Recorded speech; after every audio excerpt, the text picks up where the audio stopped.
do higher dimensional energies work, explained by a psychic. The first thing you need to understand is that the concepts such as angels, demons, or spirit guides, or any other things of that sort, are much less scary, much more approachable than you might think of. The only difference between these kind of beings and us is the same differences between us and, I would compare to a smaller animal, the difference is scale. Imagine that you're looking at the smallest insect, then you're looking at a slightly bigger one, and the animals get bigger, bigger and bigger in size until we come from this to a human being. Now, the flow of thinking in us human beings is thinking that this, us, is where this scale stops. It doesn't. The scale keeps growing and growing and growing, and in both directions. It goes down towards the tiniest organisms that we have to look at under a microscope, like what we call one-cell organisms, towards much more big and complex forms. And that is really as simple as it gets. We tend to call God or supernatural that which is bigger than our level of comprehension. And if you think about it, to an end, probably the things that we do are beyond comprehension too. To an end, to even conceive of our existence would be to conceive of God or an angel. Probably if you have a pet, to your pet you're also God or an angel, because you make their food appear out of nowhere, or they don't know how to do it, right?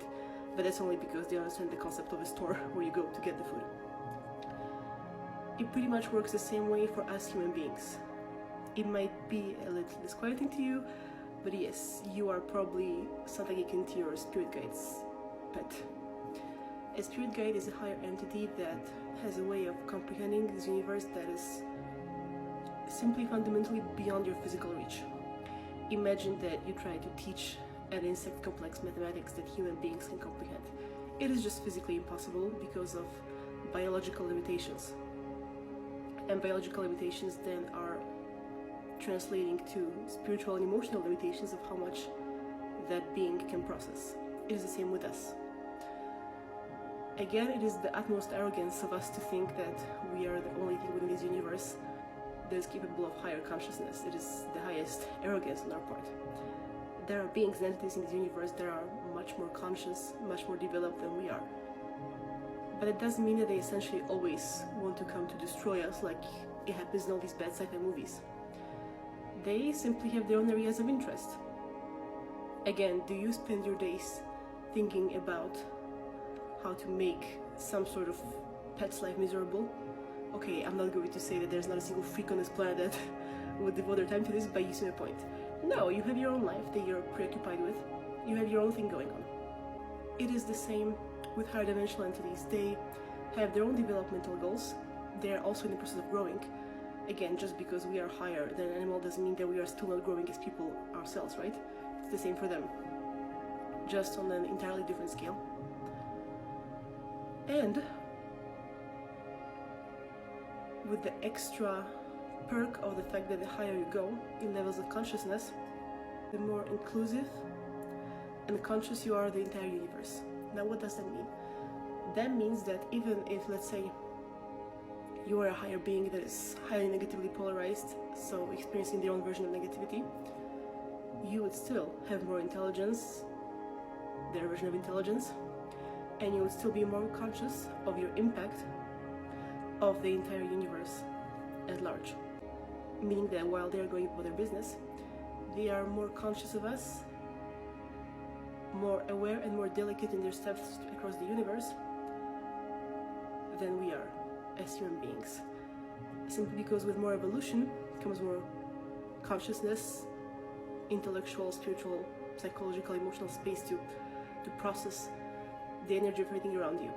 The same way that we can keep up with more tasks and we can conceive even of topics such as the one I'm giving you right now, as opposed to, again, an animal that would not be able to physically go through such experience.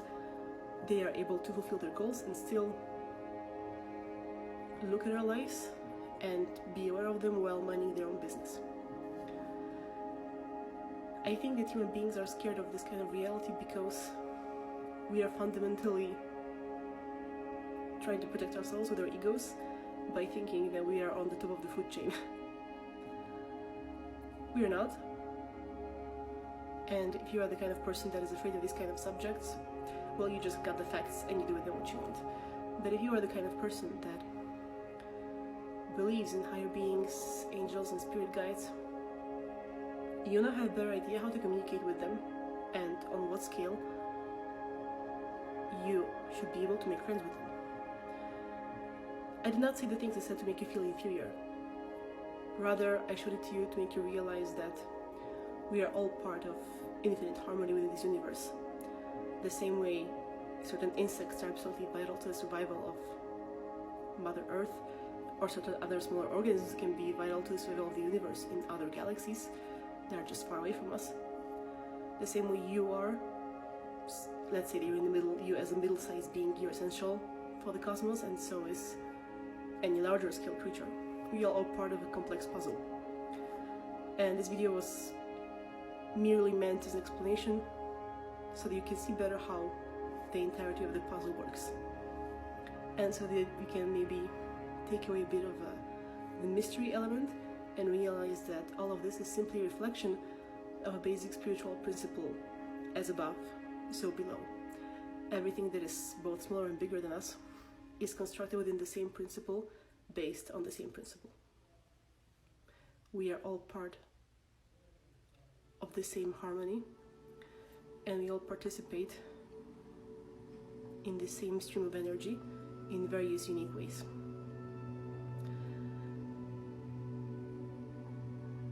Now, a disclaimer: if you are feeling lonely, you may find a measure of comfort by feeling and envisioning your connection to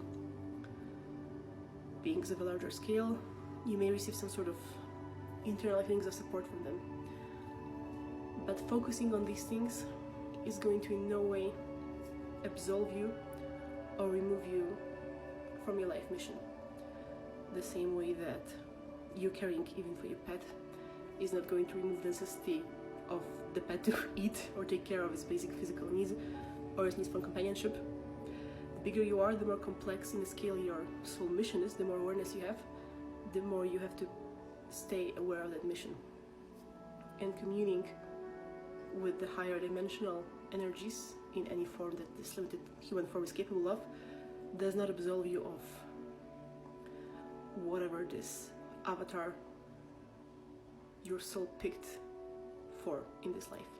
So let's say that I'm capable of fully connecting, envisioning and feeling the love of spirit guides that were there for me in my toughest times. That does not absolve me from the mission of what I came here to do on earth, which is what I'm doing right now, talking to you guys. I still have to do it because I want to, because that's what my soul picked this human incarnation for. And it's the same with you.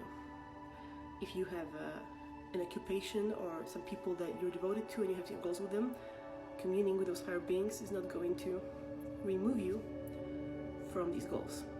It's merely a piece of information so that you can walk through this human life and focus through this human life with more perspective of how everything works around you. Hope you learned something. Have a nice day.